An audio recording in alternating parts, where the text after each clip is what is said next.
Hello everyone, Jonathan Truss here. I thought I'd tell you about my biggest project. I'm not going to do any painting today, but I am going to show you an extraordinary video of something I did just a few years ago. Now, I'm quite ambitious as an artist, and I had an idea in my mind to paint something big. Well, I went a little bit crazy and painted a life-size big tusker elephant. The canvas was 15 feet high by 12 feet wide. Absolutely insane project, but I really wanted to do it. I'd always wanted to do it. I actually said to my old mate Dave Shepherd, a wonderful man and conservationist, if he'd like me to paint it with him, because he always wanted to do one as well.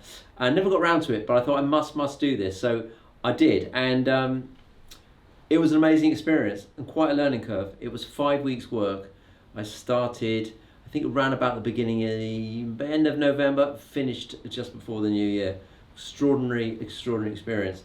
Not one I'll do in a hurry again, but if you'd like me to do it again and you'd like to see it, then give us a thumbs up, and you never know, I might give it a go. This one was Satao. Now, it was really, the elephant was called Satao. It's really to raise the awareness of the plight of the big tuskers. There was only about 30 tuskers left then. I mean, maybe there's only 25 now. Satao actually, he actually died, unfortunately, from a poison arrow. So, from a poacher's arrow. So this highlighted that fact. But not just that, I actually really just wanted to do it. I wanted the viewer to stand in front of the elephant and be in awe of the size of the thing, because very few people can get to stand in front of an elephant of that magnitude. I mean, it's an extraordinary animal. I think it was something like 13 feet high at the shoulder.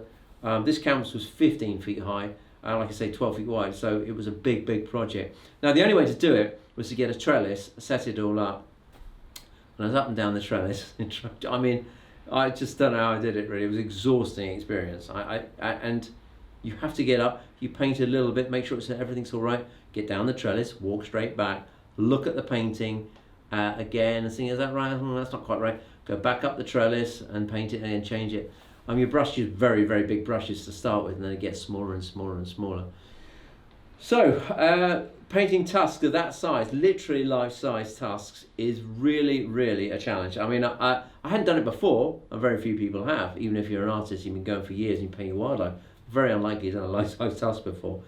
Just using bigger brushes and blending, I learned a lot doing it. I really did. In the end, and of course the painting evolved. I put some fish eagles in at the end, because I wasn't quite sure, it wasn't enough detail in the foreground. Would I do it like that again? Probably not. I've got an idea of what I would like to do again, actually. And I have seen a few big tuskers since I saw that fella. So I'd like to do something different. So, like I say, if you want me to do it for you, and you'd be interested, then yeah, maybe I will, on another video.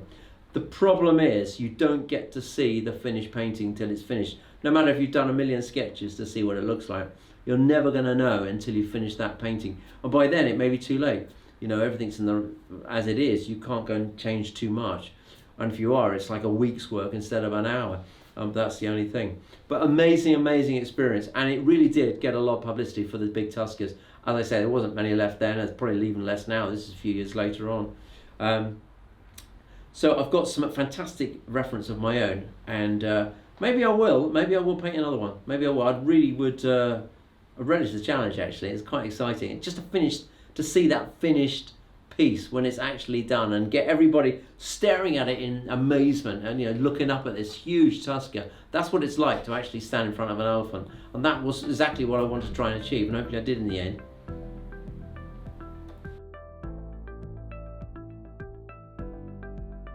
Okay, so that was Satao, the life-size elephant. If you enjoyed that video, please do like and subscribe. Hit the bell to be notified of my next video. We will be posting a lot as and when I do a new painting. So yes, do like and share. Share away. I really would appreciate it. Thanks so much for joining me, and I'll see you on the next video.